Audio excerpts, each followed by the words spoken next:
Good morning friends, कैसे हो मित्रों आप। DPS ऑनलाइन यूट्यूब चैनल में आपका स्वागत है। देखो बच्चों, हम टेंस पढ़ रहे थे तो हमारा जो टॉपिक था वो प्रेजेंट कंटिन्यूअस टेंस तक पहुंच चुका था। तो इसी क्रम को आगे बढ़ाते हुए आज हम प्रेजेंट परफेक्ट टेंस के बारे में पढ़ेंगे। प्रेजेंट परफेक्ट टेंस क्या है, प्रेजेंट परफेक्ट और पास्ट इंडेफिनिट दोनों में क्या डिफरेंस है, प्रेजेंट परफेक्ट टेंस की हेल्पिंग वर्ब और वर्ब क्या है, किस प्रकार से इसमें सेंटेंस बनता है, तो इन सभी चीज़ों के बारे में हम अध्ययन करने जा रहे हैं। तो आज का हमारा टॉपिक है प्रेजेंट परफेक्ट टेंस। आज का टॉपिक है हमारा present perfect tense. Present perfect tense, present perfect tense इसका मतलब पूर्ण वर्तमान काल। क्या बच्चों इसका अर्थ है? पूर्ण वर्तमान काल। पूर्ण वर्तमान काल, पूर्ण वर्तमान काल। देखो जो नाम से ही स्पष्ट हो रहा है कि पूर्ण वर्तमान काल यानी पूर्ण यानी पूरा, वर्तमान यानी वर्तमान समय में, पूरा क्या वर्तमान समय में, अगर कोई कार्य वर्तमान समय में अगर पूर्ण अवस्था में मिले तो वहां पर उस वाक्य को प्रेजेंट परफेक्ट टेंस में बनाते हैं। हाँ, इसमें ये ध्यान रखना बच्चों कि इसमें जो कार्य समाप्त होता है वो पास्ट टेंस में होता है, लेकिन जो कार्य की असर है, कार्य का जो इफेक्ट है यानी वो वर्तमान से टच होता है, यानी इसमें कार्य को समाप्त हुए ज़्यादा समय नहीं होता है, तो कुछ समय पहले ही कार्य पूर्ण होता है। तो ऐसे वाक्यों के अंत में आपने देखा होगा कि एक तो हिंदी सेंटेंस हैं उनमें जैसे चुका है, चुकी है, चुके हैं, लिया है, ली है, लिए हैं, लिया हूँ, आ है, ए है, आ हूँ। जैसे मान लो वह पुस्तक पढ़ा है, वह पुस्तक पढ़ी है, तो इसमें क्या है? आ है, ई है। तो पहली पहचान हम सीखेंगे, पहचान, आइडेंटिफिकेशन। देखो इसमें आइडेंटिफिकेशन, इसके क्या क्या है? पहचान, पहले आइडेंटिफिकेशन है यदि हिंदी वाक्यों के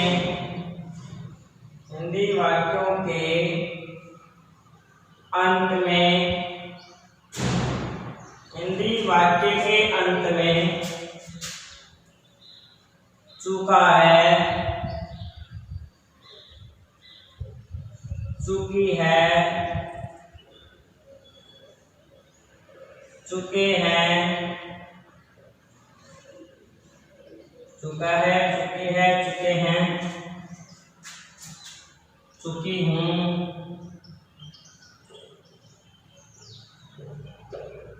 लिया है,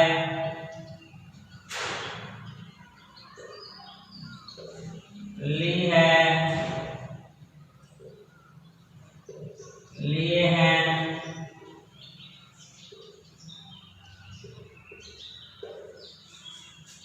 लिया हूँ, लिया हूँ,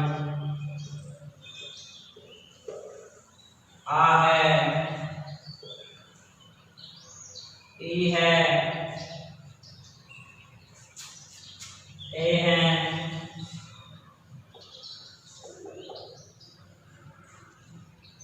आ हूँ, इत्यादि शब्द, इत्यादि शब्द आए,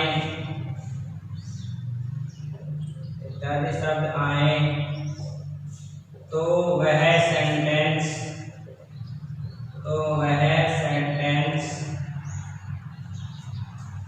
प्रेजेंट परफेक्ट टेंस का, प्रेजेंट परफेक्ट टेंस का होता है। प्रेजेंट परफेक्ट टेंस का टेंस का होता है। देखो जो पहले पहचान है मैंने आप पहले समझा दिया था कि इस टेंस के जो हिंदी सेंटेंस आते हैं, हिंदी वाक्य आते हैं, उनके अंत में चुका है, चुकी है, चुके हैं, चुका हूँ, लिया है, ली है, लिए हैं, लिया हूँ, ये शब्द आते हैं। इनमें कोई सा भी एक वर्ड आ जाए तो आप ये मानना है कि वाक्य प्रेजेंट परफेक्ट टेंस का है। देखो एग्जांपल से सीखते हैं। इसके एग्जांपल्स देखो आप, एग्जांपल्स राजू उपन्यास पढ़ चुका है। राजू उपन्यास पढ़ चुका है। देखो बच्चों इसमें क्या आ रहा है, चुका है। दूसरा मोहन अभी गांव गया है। देखो जिसमें क्या है, गया है। देखो या में यह प्लस आ है, तो मैंने आपको बताया ना आ है, ई है, ए है, आ हूं। अगर ये वर्ड आ रहे हैं तो भी आपको वो वाक्य प्रेजेंट परफेक्ट टेंस का मानना है। तो ये आपको पहचान समझ में आ गई। हिंदी सेंटेंस में अगर चुका है, चुकी है, चुके हैं, चुका हूं, लिया है, ली है, लिए हैं, लिया हूं, आ है, ई है, ए है, आ हूं, तो अगर इनमें से कोई सा भी वर्ड आए तो प्यारे बच्चों आपको मानना है कि ये हिंदी का सेंटेंस प्रेजेंट परफेक्ट टेंस का है। अंडरस्टैंड? आ गया अच्छी तरह समझ में? अब इसकी देखो दूसरी पहचान क्या है। दूसरी पहचान देखो तो इसकी दूसरी आइडेंटिफिकेशन क्या है।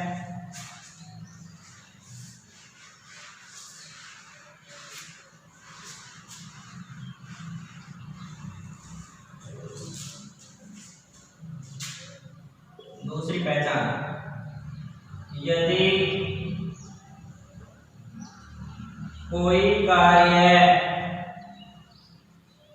यदि कोई कार्य, यदि कोई कार्य भूतकाल, यदि कोई कार्य भूतकाल में, यदि कोई कार्य भूतकाल में पूरा हुआ हो, पूरा हुआ हो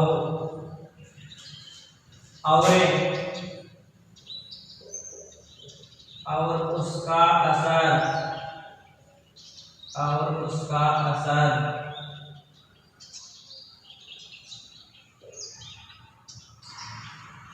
वर्तमान समय में, और उसका असर वर्तमान समय में, वर्तमान समय में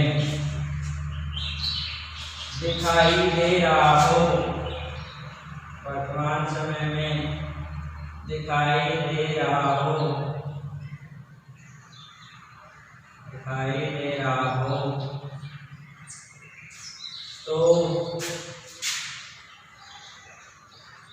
वह वाक्य भी, वह वाक्य भी प्रेजेंट परफेक्ट टेंस का, वह वाक्य भी प्रेजेंट परफेक्ट टेंस का होता है। देखो इसमें दूसरी पहचान में क्या कह रहा है कि अगर कोई कार्य भूतकाल में पूरा हुआ और उसका असर अगर वर्तमान में मौजूद हो तो वहां पर उस वाक्य को प्रेजेंट परफेक्ट टेंस में मानना है। देखो इसमें जो कार्य समाप्त हुआ है उसको समाप्त हुए ज़्यादा समय नहीं हुआ है, कुछ समय पहले वो कार्य पूरा हुआ है और इसीलिए उसका अर्थ वर्तमान में मौजूद है। और दूसरी बात, इस प्रकार के जो वाक्य हैं उनके भी अंत में वो चुका है, चुके हैं, चुके हैं, लिया है, ली है, आ है, ए है, ये शब्द आते हैं। तो देखो आपको दोनों तरह से समझना है। एग्जाम्पल है इसके, उदाहरण। पहला उदाहरण है मनीषा। मनीषा ने अपनी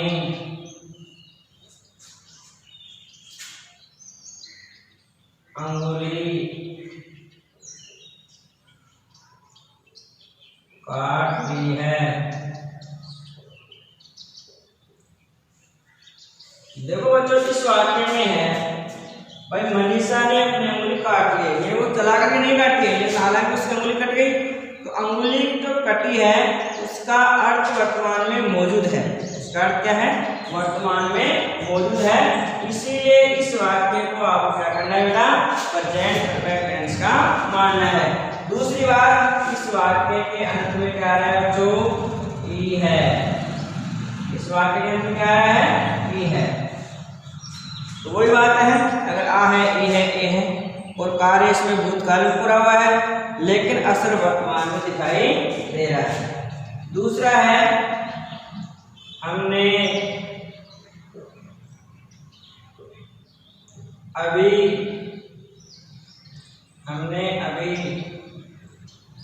चाय पी है।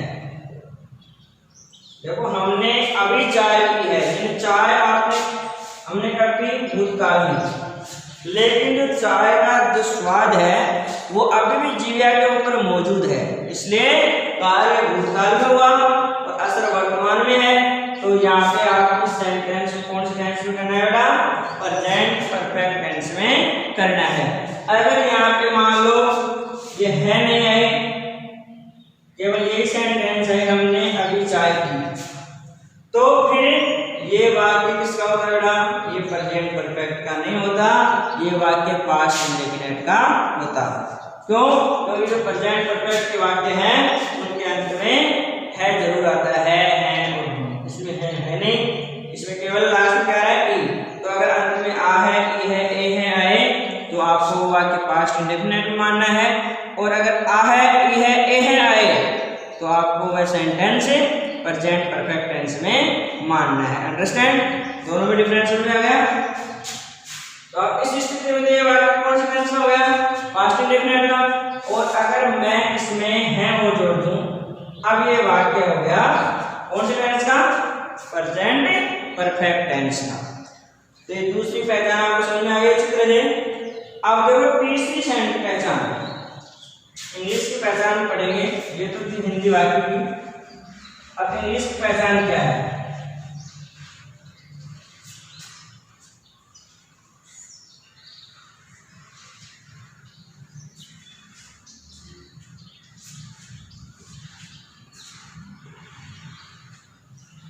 तीसरी पहचान बच्चों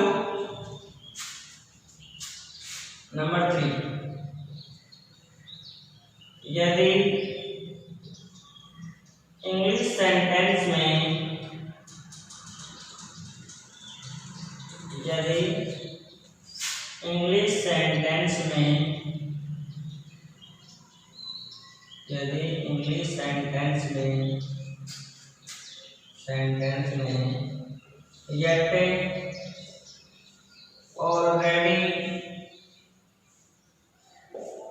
yet already just complete finish just now till now not yet so far even over etc. शब्द आए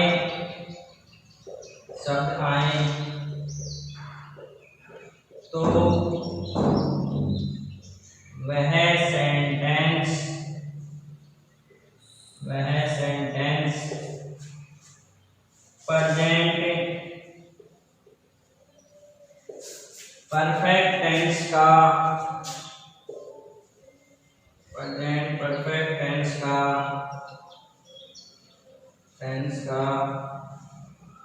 होता है, प्रेजेंट परफेक्ट टेंस का होता है। एग्जांपल देखो, अगर ये इंग्लिश के जो एडवर्ब हैं, अगर ये आपको चाहे सेंटेंस के स्टार्टिंग में मिले, चाहे मिडिल में मिले, चाहे एंड में मिले, इनमें से कोई सी अगर एक एडवर्ब आ रही है तो वहां पे आपको वो सेंटेंस क्या करना है बच्चों, प्रेजेंट परफेक्ट के मानने।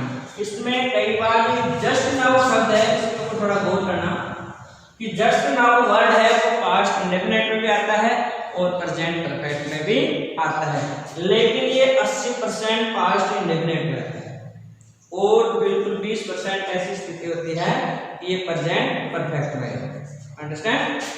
तो देखो जो इसमें एक Khalistan, already decorated, he already decorated his room। देखो जो इसमें क्या आ रहा है, ऑलरेडी से आ रहा है, इसलिए ये वाक्य कौन सा टेंस का हो गया, प्रेजेंट परफेक्ट। दूसरा है रोशन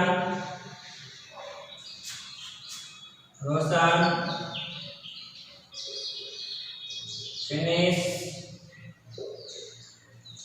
his work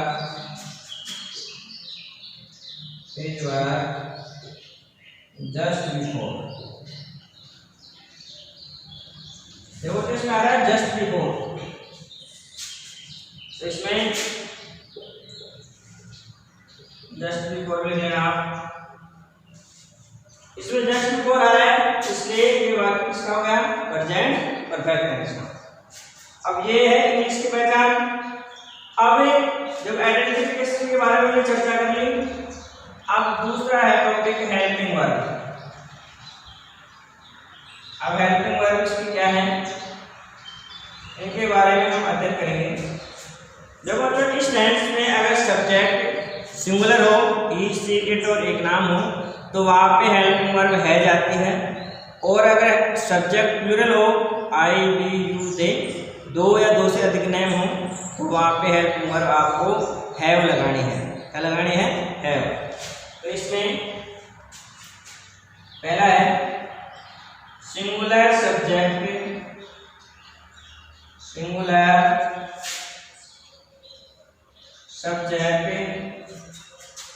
के साथ में, सिंगुलर सब्जेक्ट के साथ में हेल्पिंग वर्ब, सिंगुलर सब्जेक्ट के साथ में हेल्पिंग वर्ब हैड आती है, हैड आती है। प्लूरल सब्जेक्ट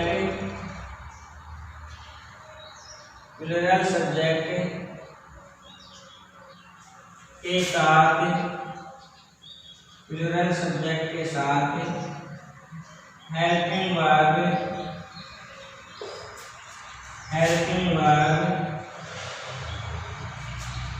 हैव आती है,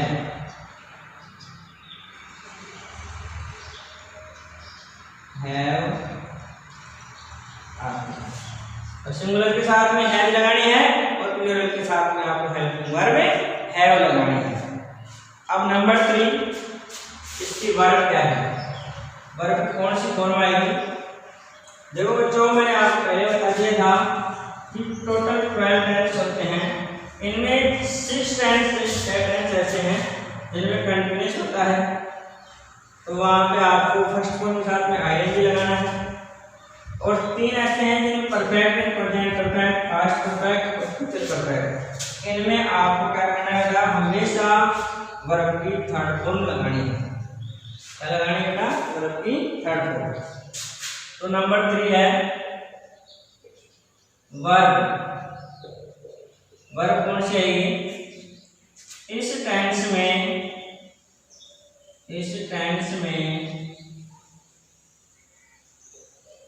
इस टेंस में सदैव, इस टेंस में सदैव वर्ब की थर्ड फॉर्म आती है। देखो वर्ब की जो थर्ड फॉर्म है, तीन फॉर्म होती है, फर्स्ट सेकंड थर्ड। तो इसमें 80% वर्ब ऐसे हैं जिनमें सेकंड फॉर्म और थर्ड फॉर्म में ईडी जुड़ता है। बाकी 20% वर्ब ऐसे हैं जो अलग अलग तरह से बनती हैं। तो आपको इस टेंस में हमेशा वर्ब की थर्ड फॉर्म लगानी है। क्या लगानी है बेटा? वर्ब की थर्ड फॉर्म। अब है formulas.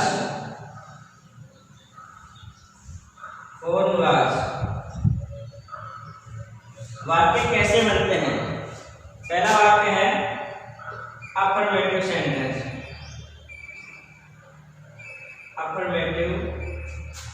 Sentence.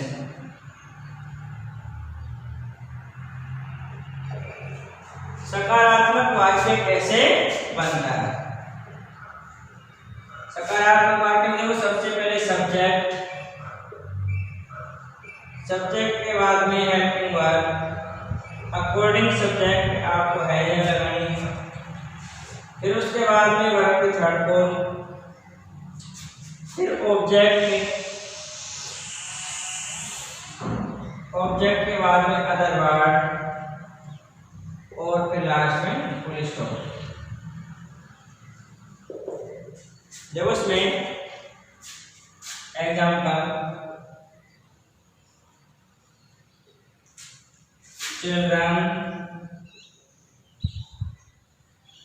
children was their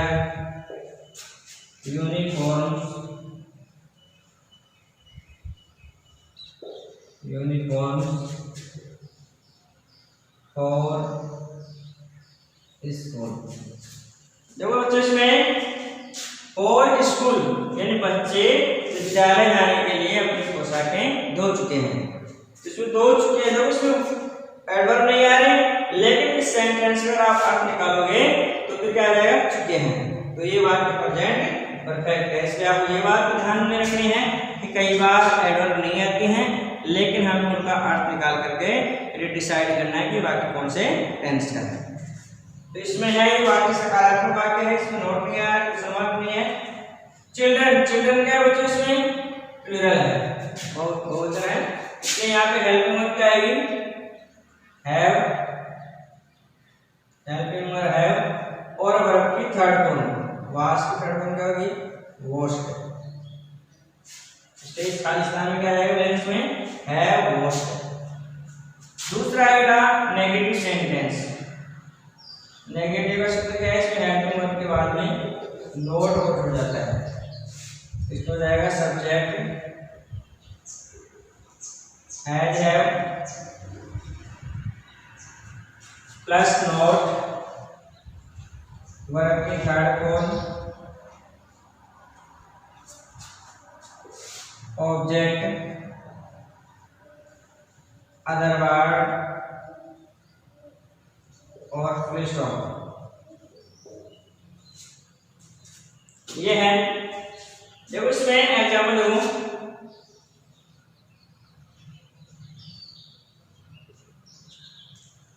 father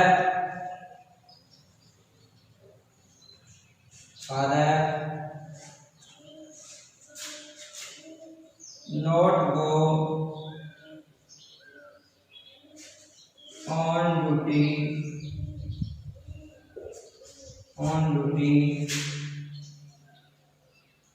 on this Monday। देखो बेटा इस वाक्य में है father not go on duty on this Monday, यानी पिताजी इस सोमवार को अपने कर्तव्य पे नहीं गए हैं, अपने ड्यूटी पे नहीं गए हैं।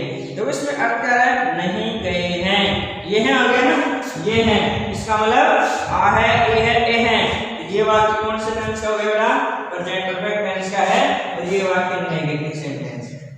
फादर है, सिंगुलर है, सिंगुलर के साथ में आपको हेल्पिंग वर्ब एज लगानी है, नोट आपको बीच में लगाना है और गो की थर्ड फॉर्म आ जाएगी गो, गो वेंट गो। तो इस ब्लैंक से क्या जाएगा बेटा, had not go, had not go. इसी प्रकार इंट्रोगेटिव सेंटेंस की बात करेंगे। इंट्रोगेटिव सेंटेंस कैसे बनता है,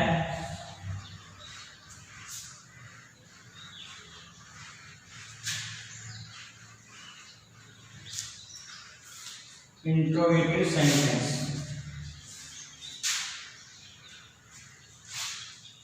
interrogative sentence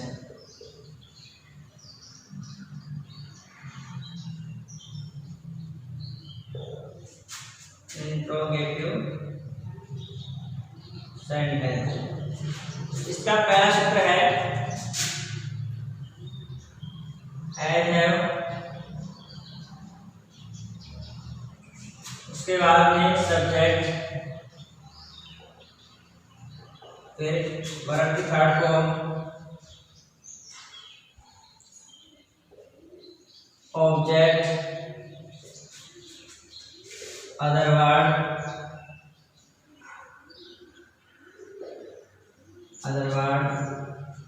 plus question mark.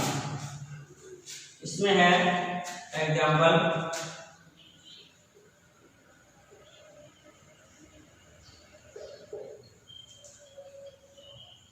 Khalistan, Manoj,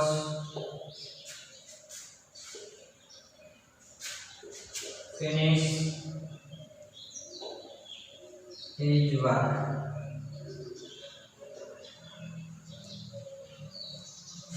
तो इसमें है फिनिश, तो ये खालिस्तान से स्टार्ट है नेक्स्ट से, इसका मतलब ये सेंटेंस आपको उससे कैसे शुरू करना है, हेल्पिंग वर्ब से शुरू करना है। इसमें हेल्पिंग वर्ब, इसमें वर्ब की थर्ड फॉर्म। हेल्पिंग वर्ब किसके अकॉर्डिंग लगानी है, सब्जेक्ट के अकॉर्डिंग। सब्जेक्ट क्या है, मनोज सिंगुलर है, इसलिए यहाँ पे हेल्पिंग वर्ब आ जाएगी हैज, और वर्ब की थर्ड फॉर्म फिनिश की थर्ड फॉर्म होती है बेटा फिनिश। दूसरा है डबल एच वर्ड वाला, जिसमें डबल एच वर्ड और हो जाता है, double H word plus have subject, verb की third form, object, other word, question mark. इसमें आ जाएगा, तो ये वाक्य में लिखा सीखते हैं एग्जाम में।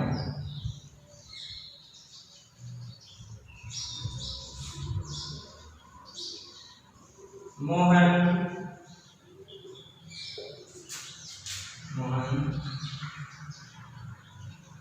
कुछ समय पहले, मोहन कुछ समय पहले क्या पढ़ा है, मोहन कुछ समय पहले क्या पढ़ा है, ये हो जाएगा। देखो क्या, अगर ये क्या शुरू में है तो आपको हेल्पिंग वर्ब से शुरू करनी है, और अगर बीच में है तो आपको हेल्पिंग वर्ब यानी डबल एच वर्ड से शुरू करना है। तो क्या करेंगे, वाट, सबसे पहले हमें वाट लिखना है, उसके बाद में हेल्पिंग वर्ब लगानी है से एक, इसके अकॉर्डिंग सब्जेक्ट, सब्जेक्ट क्या बेटा हमारा मोहन, मोहन सिंगुलर है, तो सिंगुलर के साथ में हेल्पिंग वर्ब आएगी हैज, वाट हैज, फिर सब्जेक्ट क्या बेटा मोहन, तो मोहन, फिर उसके बाद में वर्ब की थर्ड फॉर्म, वर्ब है बेटा इसे पढ़ना, रीड, रीड की थर्ड फॉर्म होती है रीड। उसके बाद में ऑब्जेक्ट इसमें है नहीं, अदर वर्ड क्या है, कुछ समय पहले, before some time, before some time. इस प्रकार से आपको प्रेजेंट परफेक्ट टेंस में जो सेंटेंस है वो आप बनाने हैं। तो उम्मीद है कि मुझे आपको ये टेंस अच्छी तरह से समझ में आ गया होगा। आप एक बार ऐसे सेंटेंस घर पे बनाकर प्रैक्टिस करोगे तो और भी बेस्ट समझ में आएगा। धन्यवाद, बेस्ट होगा।